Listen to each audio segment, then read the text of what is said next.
Hello and welcome back after the break. My name is Diatropa. I'm joined by Rudude on the analyst desk, and we are just prepping you a little bit for the game that we're about to watch. It is the third game in a series. FGCU versus World Class Outlaws have been playing in the background this entire time, and I'm really excited to see this game because I definitely thought that this was going to be a 2-0 for World Class Outlaws, who we saw smack in midweight last, 2 weeks ago now? What are some players that you might be watching going into this? Yeah, so obviously these, first of all, just to give a bit of context to the guys at home, these two teams were the ones that unfortunately went 0-2 last week. So they're currently fighting at the bottom of the barrel, trying to keep themselves or get themselves their first series win. Obviously, both of them have now picked up a game win, so that's going to feel pretty good for the two of them. But I want to just quickly draw attention. If I had to pick one person, we're going to go for Chrismeister in the mid lane here for World Class Outlaws. Just looking at the champions that he plays, it's a very wide range of picks, and specifically he's got a sort of pocket pick Anivia. So I'm not sure how that's been playing out in the series, but there's a lot of emphasis that could go around Chrismeister, and not so much meta mid laners either. I'm looking here, we've got potential Nikos, Swain, Lissandra, things that are a little bit off-piste, Diana as well, and obviously the Anivia. So if I had to think of anything, it would be that mid lane area. Absolutely. I remember we saw FGCU play last week, and I'm also really curious as to whether they've shored up maybe a little bit of focus in their draft. I remember they were the team that picked a Yorick as well as an Aphelios and tried to have this really... Or Yorick, Aphelios, Graves, and tried to have a very, we're going to fight you and we're also going to split push comp. And so I wonder if they've found sort of an identity within their picks and bans to be able to play together more effectively as a team, as well as who they want to play around. I know that the casters are ready and waiting, and so we're going to send it right over to them so that they can pick it up and send us into the game. Fantastic. Thank you so much, Diatropa and Rudude, for breaking it down just a little bit. We got a taste, a hint, a touch on FGCU versus World Class. I am Jay Kelton, joined again by Nit, and we do have to make sure we set this game up properly because, and they did a great job. They started it. We're going to finish it. FGCU Thunderbirds, they went 0-2 last week, but had some solid games against FSU Black. World Class Outlaws, same story. Both teams 1-1. They are as even as you can get at the bottom of the standings of the XLNC Heavy League, and no one wants to be the last place team. No one. So one of these teams has to perform in this game. They're going to have a winner, and both of these teams are desperate to get that win. Yeah, looking at FGCU last week, they didn't look terrible, but they definitely had some stumbling blocks that they went over. But Ronaldo, with those clutch major objective steals, was looking really, really good. Now, we haven't officially seen World Class Outlaws on the stage yet, but I have played against their team before when I was a player back in my amateur days. Let me just dust off my jacket real quick. But I remember, I think we took some, we lost some off them, so they were a pretty strong squad as well. So this is going to be at least the organization World Class is something that they can put some stuff together here. So I'm excited for this one. I mean, FGCU, I want to see the redemption arc. I want to see more of them. We saw them last week. We had to see more of them this week, and I'm super excited. I want to see Ronaldo steal some more elders and barons and just cause chaos, because it was just so much fun watching him last time. Will we go 5 for 6 games of big objectives being stolen, especially in the game in which Ronaldo himself is playing? And keep in mind, we have the one and only Heavy League emote from a player, Tomas. Here, President Tomas, showing up on the side of FGCU. He's the only person that we have crested that 100 viewer mark in the same time that we are playing a game, and that is why we have an emote on the XLNC Discord of his beautiful face. And we are into the actual client picks and bans. This game was pro-drafted, but I haven't studied it because we want to see it live coming through right now. So they are just picking what it is that they want. I don't know if you got the link or not. I'll actually go ahead and grab it super quickly and drop it into the cast. Oh, I can see it. Way you can check. Okay, cool. Want to make sure you had it. So we know that we can see what they prioritized, but we can actually talk about the picks as they come through. The bans from CGC, the Set, the Misfortune, the Graves, early game junglers, lots of team fighting taken off the table. Booyah Exiles, the Galio, the Rumble, the Volibear, a lot of tanks and front lines. Oh, sorry, World Class. Yeah, you're right. His last game, just going through. It's all good. I got the wrong name. So, Olaf. Like, traditionally good pick, but in this tournament has been, you said 0% win rate? 0% win rate. Dude, can Ronaldo, if there's a man to break the curse, it's Ronaldo. Can he do it? I think he can do it. I think Ronaldo can do it. Break the Olaf curse?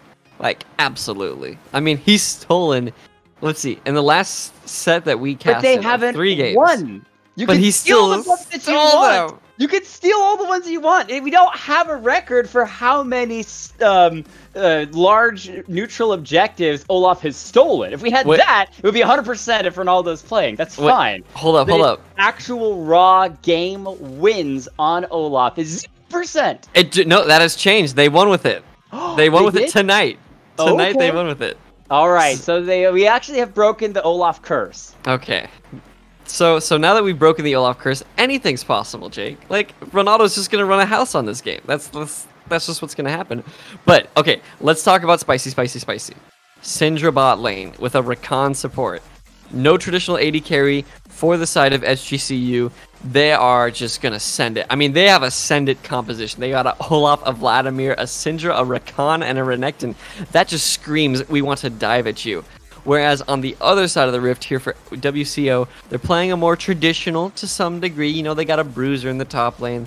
They got an assassin mid lane, an AP. They've got a standard AD support bot. The Kindred, a little bit out of the meta right now. Very interesting pick, double ADC composition with not the most massive of front lines, but very disruptive front lines. But for the most part, it looks like FGCU can just kind of run past them.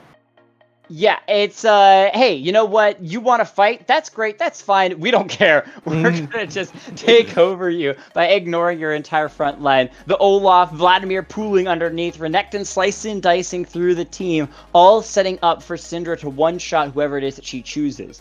The curiosity, though, is will they group enough and play a more standard team fighting when you look to world-class Outlaws and go, Mordekaiser's going to steal one of these people into the death realm, so you're losing at least one person that's trying to dive the back line. Kindred is not a straight-up 5v5. She's a slip around, try to flank, look for someone to assassinate, like the Syndra, the Rakan, Vladimir if he's running away with 300 health. Diana is an assassin, so she also ignores the front line and dives straight into the back line. And the Ashe and Nautilus are the only two that you could arguably say are that front line and standard fighting from world-class Outlaws. So I don't know that WCO will ever give them that option. We do want to introduce the players because this is our third game. New teams on the desk. We got some awesome faces coming back from last week, so let's make sure that we give them a shout out. This is actually, I think, the first time that World Class Outlaws has been on stream, so awesome to see you guys. FGCU Thunderbirds got themselves Dorm with Renekton in the top lane. Ronaldo himself, the buff stealer with the Olaf in the jungle. Rabadon with the Vladimir in the mid lane. President Tomas with the Syndra carry in the bot lane, and Shida Kane on the Rakan support.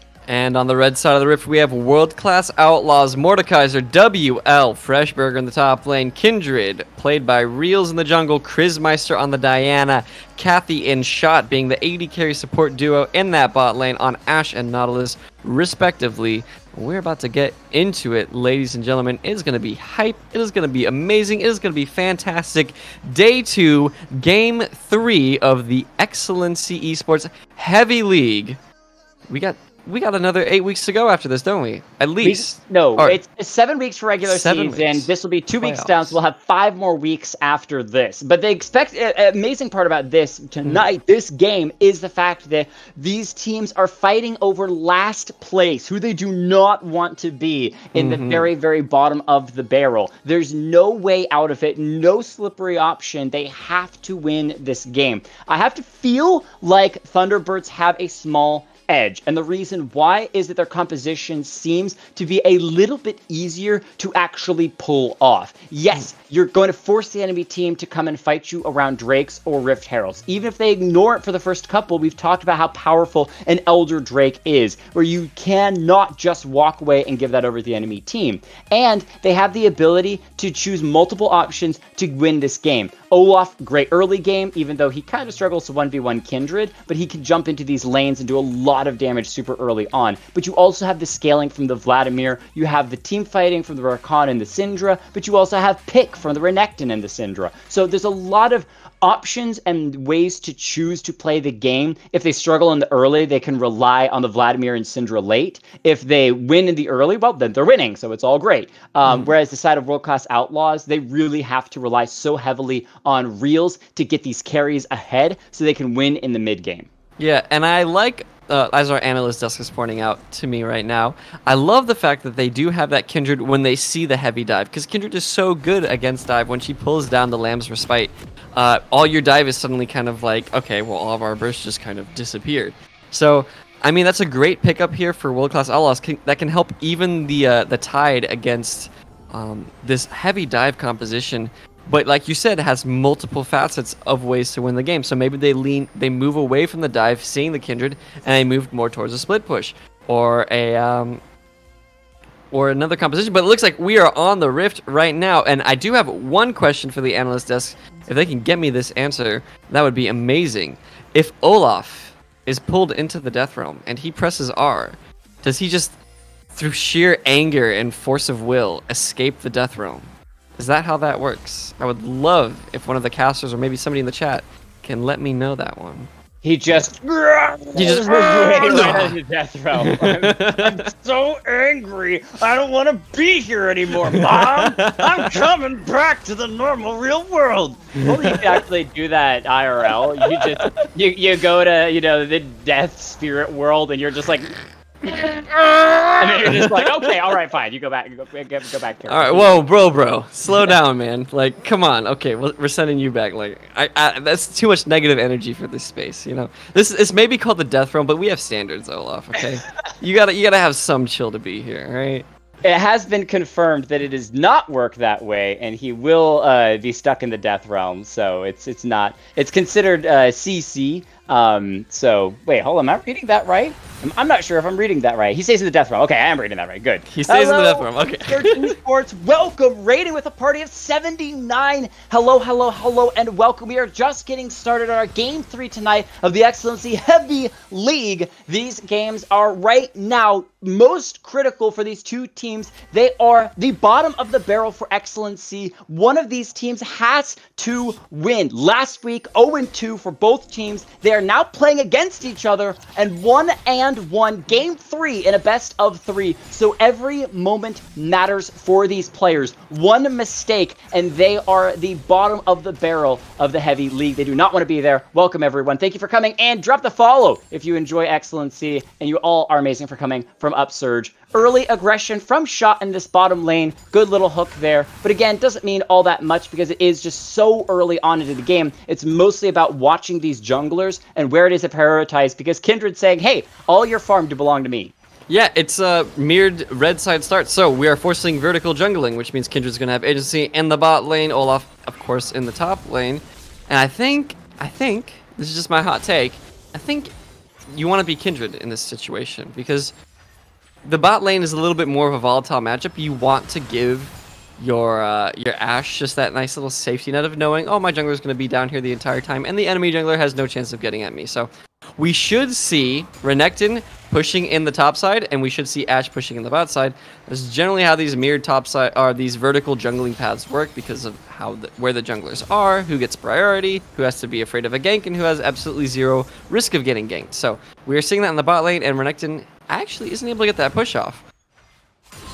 Yeah, it's mostly just about kind of shoving in that side where now he's got the Olaf. I don't think they want to dive that top lane because, I mean, Fresh Burger, yes, he is a Mordekaiser in the early game, but underneath his turret would be quite treacherous. He's got some decent CC to drag people back, and so I think for Doran, it's about shoving in this wave, getting the reset so that he can actually back by and get back to lane faster than the Mordekaiser can, so you're not having to burn the teleports, because especially keep in mind, the Drake is up, an Infernal Drake, in just a minute, and so if you have TP to be able to join your team to fight for Drake in the early game, way more powerful than if your opponent does not.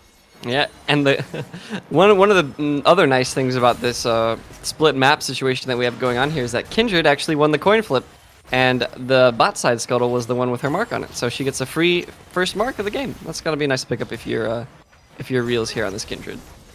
All set up and ready to roll. She's getting stacked bit by bit. Both junglers did go ahead and get their recalls off in that early game. So Stalker's Blade for the Olaf, whereas Skirmisher's Saber started for the Kindred. But both still focusing the damage, and that's the key to the thing to keep in mind is that these are not supportive junglers. These are not Jarvans. These are not tanks like Sejuani. They are killers. They want blood. And we've seen some bloody games tonight, but this should be another bloody game, especially where I'm seeing people start to hit that level 6. You got the Nautilus ultimate. That's a free knockup. Engage stun from Kathy on the Ashe as well, and then just a lot of damage if you're the side of Thunderbirds. So speaking of blood, Jake, do you think this is a Blood Razor game for Kindred? Yay or nay? And explain your answer. This is a pop quiz now. Pop quiz. I'm going to say I don't know that item super as good as I should, but I feel like you should probably say nay, because Death's Dance is such a broken item. Just build that in first. So, Blood Razor. It is think Bork for junglers with no lifesteal. So, percent HP. So, Kindred has two options, right? She can either go Blood Razor or she can go Warrior. I think this might be one of the games where she actually considers Blood Razor. So traditionally, Warrior is your go-to for Kindred. It gives you a lot of nice damage. It gives you really good dueling. But Blood Razor gives you more percent HP damage, makes you into more of like a hyper carry type of situation we got going on here. Ooh, we got some pings coming out here for Mr. Olaf already.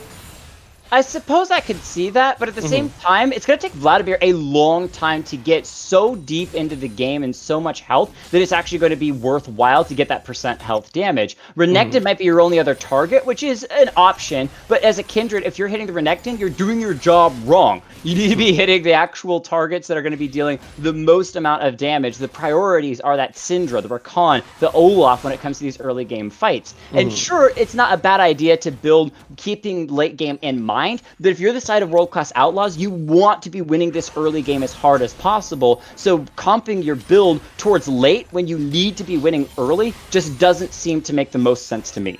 Okay. I can respect it. I can appreciate the hot take, but here's my counter offer is that Olaf traditionally likes to build several HP items. You know, he builds his Sterex, he builds his Black Cleaver, Renekton as well, as does Vladimir. So maybe if she wants to swerve into more of a carry role into the late game, she could do that. But you do have your Ashe to shore up those defenses there. And yes, you are very correct. You do want a strong early game for this composition to be able to make it to late game, or not even make it to late game, but hopefully not even have to go to late game because Vladimir is such an issue the later this game goes. Did I lose you, Jake?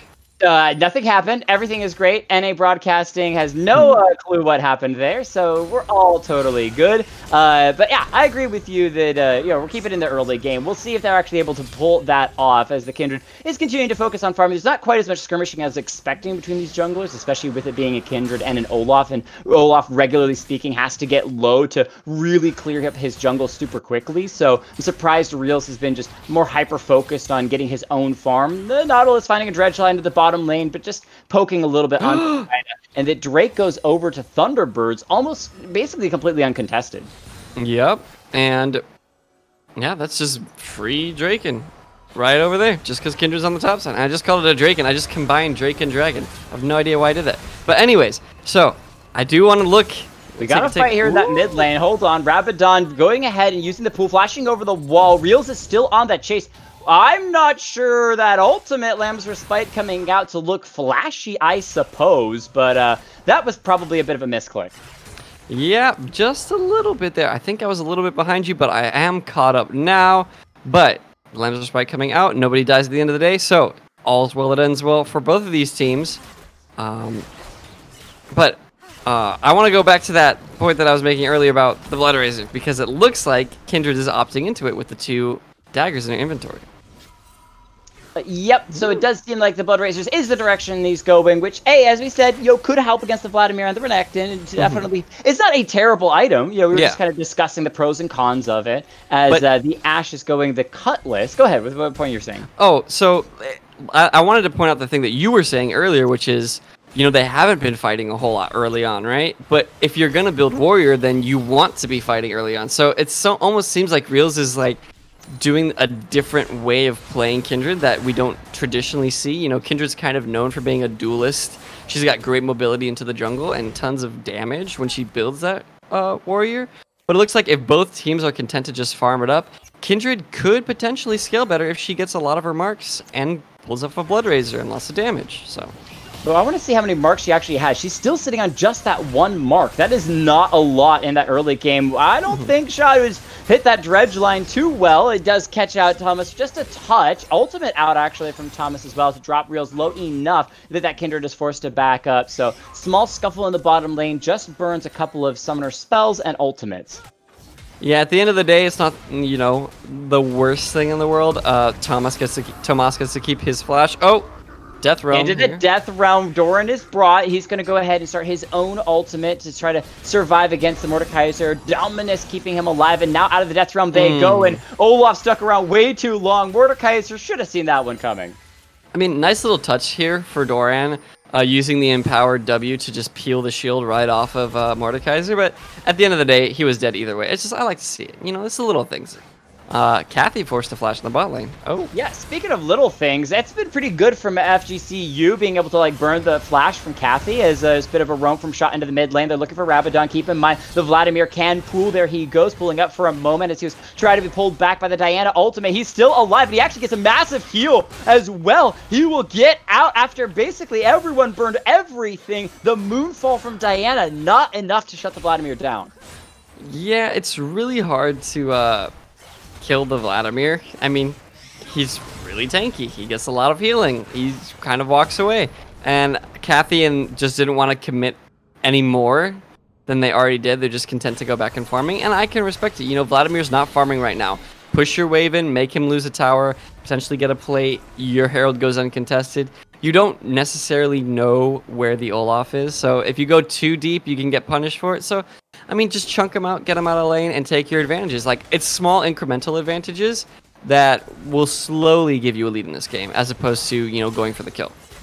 So you got a little bit, that's enough. Let's see it stack up more, because the thing to keep in mind is that world-class Outlaws, while they're kind of going back and forth, tit for tat with Thunderbirds on picking up these small little leads here, little leads there, it's not actually netting them overall much gain, because they're actually down 500 gold. Now they could drop the Rift Herald and get a lot of that back in plates if they drop it in the next 2 minutes before the plates disappear. But overall, farm-wise, your Olaf is way further ahead than Kindred is in farm. You got 15 CS up. Bot lane is basically even. Mid lane slightly ahead from the Diana after she clears that wave going underneath that turret. But they're still overall down just due to that first blood. And you need to start actually stacking these small wins to be able to get bigger wins. Yeah, for sure. And positional advantage is something that you set up now and cash in later. Things like XP leads, warding time, stuff like that. So it doesn't necessarily show right now in the gold, and like you said, we are only seeing the 1 kill difference going over to the side of FGCU, but potentially they could cash in on some small leads that they are making later, but they do have to cash in. If they never cash in, then the game just slowly gets to Vladimir land. Well, they're not cashing in on the Drakes because Thunderbirds are cashing in. They pick up the Ocean. Lance Respite used by the Kindred, trying to survive, but the Nautilus already fallen. The Kindred will go down as well. 2 kills to the Thunderbirds, making it a 3-0 game. Rabadon shoving the Ashe out and said that we're happy enough with those kills and the Drake as well. Okay, so that is not cashing in incremental advantages. That is just losing even more. So you've lost 2 dragons at this point. You just gave up 2 kills. You have really not a whole lot to show for it in terms of substantial gains on the map. Oh.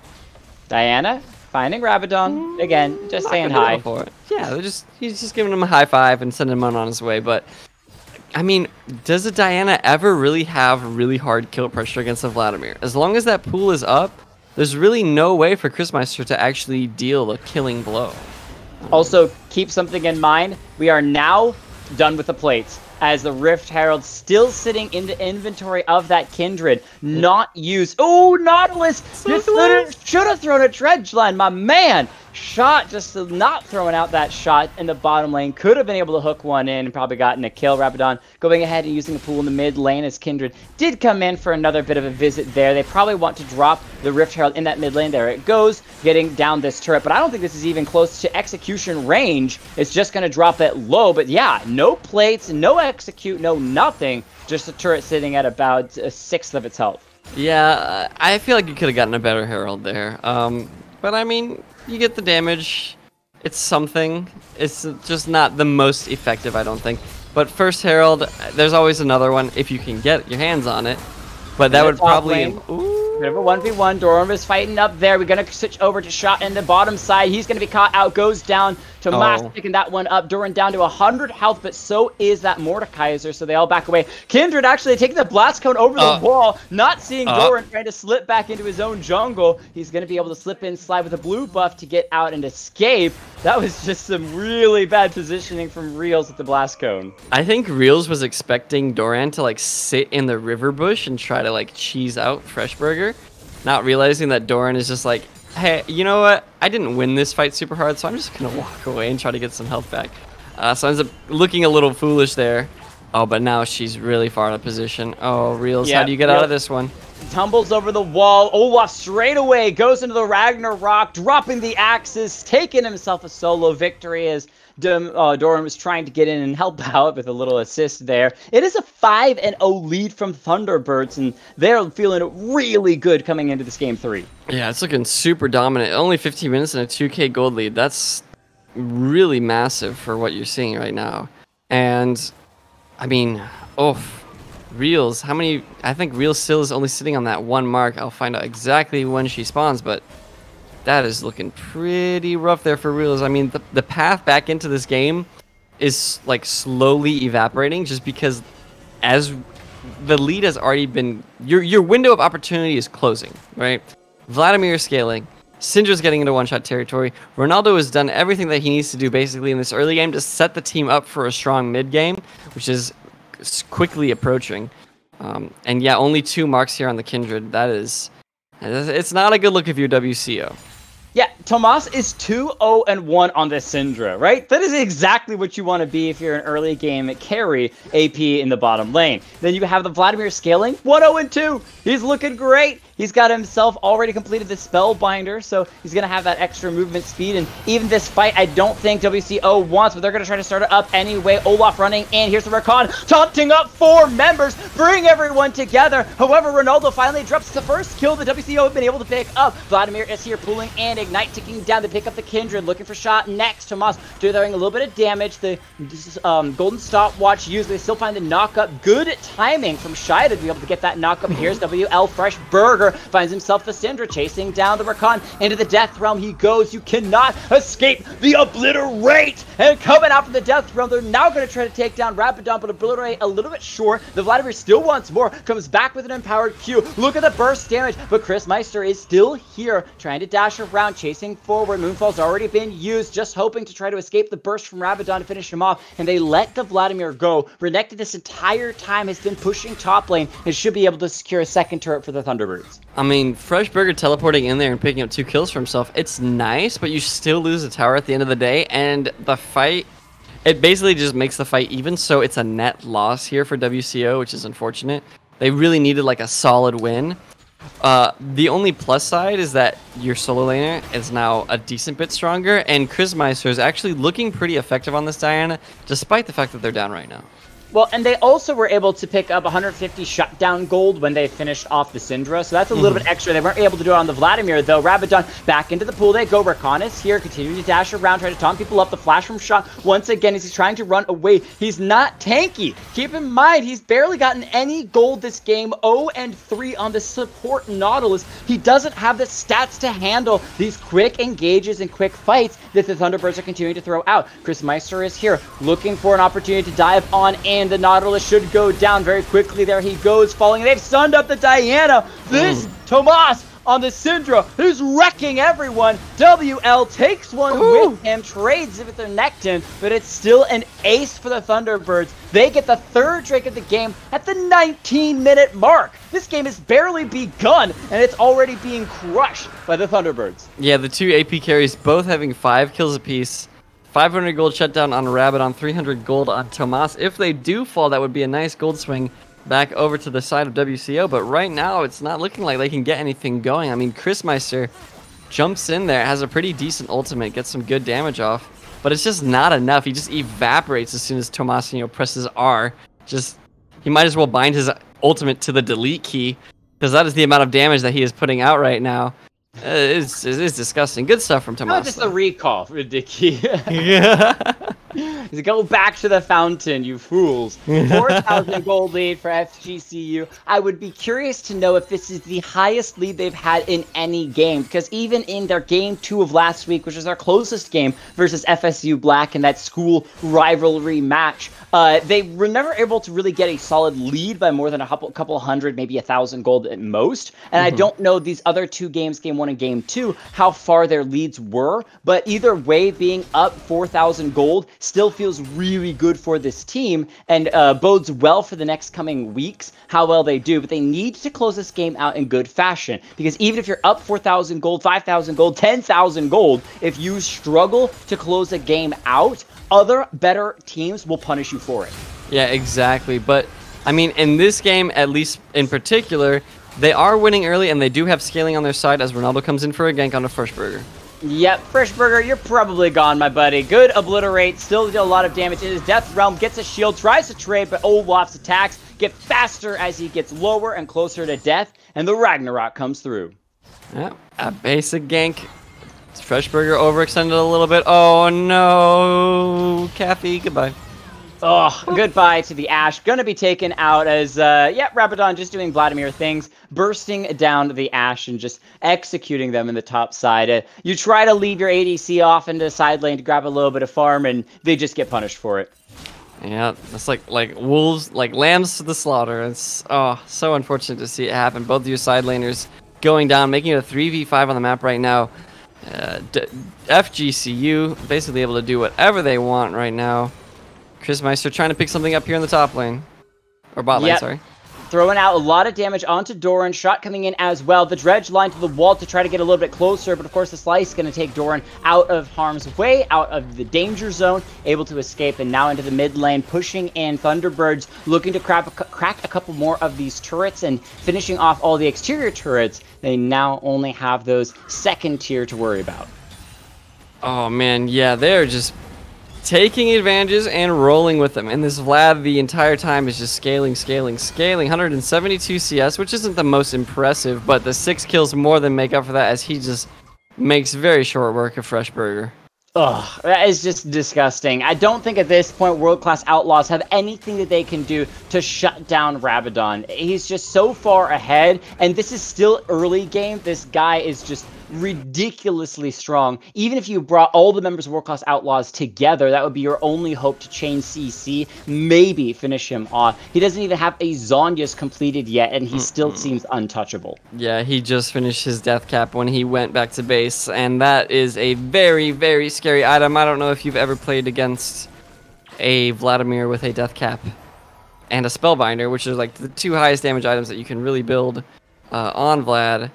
But he's just going to be absolutely popping the enemy team. I mean, you saw just the work that he made out of Freshburger. He turned Freshburger into a Freshburger.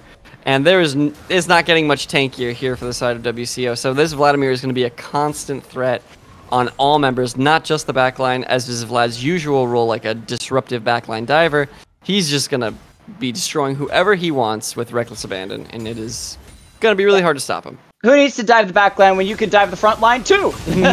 Burger in trouble. Into the Death Realm he goes. He's taken the Olaf with him, which the rest of his team can then focus down the Renekton. That's actually 2 kills to Kathy, being able to pick them up. And WCO might be able to turn this fight. They're looking for Shida, but good dash. Hold on. Chris Meister chasing forward. Exhausted though. The Diana has to back away. Nice dredge line from the Nautilus, but again, it's onto the hyper-mobile Rakan. So they're going to have to end the fight there. They only lost their Ashe so far. TP coming in from Fresh Burger. He wants to fight a little bit more, dragging back the Syndra, flashing forward with the Obliterate, looking for Tomas, but he hasn't been able to actually get it just yet, and Vladimir is here. Reels drops down the Lamb's Respite, trying to keep the team alive. They all get healed, but I think they're all just giving more time. Rabadon goes down! Diana shut him down! Chris Meister going to be looking for the next target, but with health of our under 100 health, has to back away. The Kindred Reels is starting up the Mountain Drake. Solo at this point as Tomas is coming around the corner. He needs to find a Scouter of the Weak, tries to find the Slow, the Scouter of the Weak not there. Doran coming in from behind him. Lizo TPing into a ward. Fresh Burger will drop the cleave coming through from Doran, and he still gets one though, trades it over with the Rakan. Chris Meister's TP back in. The fight never ends. Doran just outside of the volley from Kathy onto the Mountain Drake. Once again, world-class Outlaws continue to try to get it. It's stolen by Ronaldo, the man himself. This is his 4th objective steal in 2 weeks. He's jumping onto Kathy, but the Ashe will shut him down. This is still huge for world-class Outlaws because it's basically 1.5 aces in a unbelievable, like, 6-minute fight. All that work that Thunderbirds has put in to get those big gold leads has now been slightly neutralized by all of the shutdowns because everyone died about twice in that fight. Yeah, 3k gold lead now, only about a... Actually, it's more like a 3.5k gold lead here for FGCU, but the big, huge takeaway is that Chris Meister not only picked up Rabadon's shutdown, but he also picked up Tomas's, so that's a almost 2,000 gold swing on top of all the other kills that he picked up during that chaos and the farm. He is able to finish his Nashor's Tooth and a Hextech Proto Belt. He is massive right now. He actually has more items than the Vladimir. Yeah, Nautilus actually finally has a Gargoyle Stone Plate so he can survive these fights. And Channel Crystal Arrow coming out. Vladimir is down again. This is huge. The Spellbinder is massive when you're getting kills, but when you're gone and off of the Summoner's Rift, you're not able to do the damage with it. He did even have a stopwatch and still wasn't able to use it. The Chain CC from World Class Outlaws working perfectly in that case. And I mean, what this really comes down to is one Lamb's Respite, actually, in that dragon fight in front of it. So we see Rabadon coming around for the flank. He knows he's got plenty of damage. He goes in, bursts everyone down to like sub 100 HP. But before he's actually able to get killing blows off, Reels puts down the Lamb's Respite, buys enough time and HP for Chris Meister to get himself back in there and pick up the shutdown onto Rabadon. Once Rabadon's done, the rest of it's easy pickings. Able to get the recall and then the re-teleport back in with full HP to clean up the rest of the dragon fight, picking up the kill on Tomas. I mean, that Lamb's Respite enabled Chris Meister to just pop off and get the massive lead that he now has. Yep, and so the game is once again reset back to leaning in FGCU's favor, but still able to be won by WCO with the correct moves. Because while they are on Dragon Soul for the Thunderbirds, the last couple of fights and picks and that gold lead is dropping steadily bit by bit for WCO. Nautilus has his ultimate available in a couple of seconds, could drop it, but top lane, Kathy caught out once again, trying to get this ABC farm in a side lane. It's not working, but it's traded over for the Syndra as we have a bit of a 1v1. Every lane wants to fight Constant Blood, but Rabadon just crushing the Mordekaiser. That damage is disgusting. I'm gonna puke. Oh my god. With no MR on the Mordekaiser, he's just basically dealing true damage right now. Oh my gosh. It should be WCO actually picking up the second tier turret in the mid lane, and I would like seeing this. They probably will lose their lives for it as Reels gets charmed up. Should have the Lamb's Respite to survive a little bit. Doesn't even drop it, knowing they're sent back. Chris, you should have just run away, my guy, as you're going to jump to a couple of minions, try to delay as long as possible. Vladimir is actually picking up turrets on the bottom side of the map for the Thunderbirds, and I don't mind them picking up the turret because they want to actually get something more than just a couple of kills and scale the game forward, but they didn't need to lose 2, and now they're going to lose the Baron as well. Yeah, I don't think they wanted to push that far forward. I don't think you want to commit that many resources to the mid lane yes, you lost your AD carry in the top side. You want to trade something back, but I don't think you want to go that hard to where you're giving up a Baron in response. So a little bit of a overzealous push there from WCO gets punished by FGCU, picking up the Baron, re-establishing their lead, and now getting themselves a Baron power play. And let's see if they can blow the game even further open with this Baron. They're back in control. Quizmeister dying there, really kind of signaling the end of the Diana reign and possibly the beginning of the Rabadon era once more.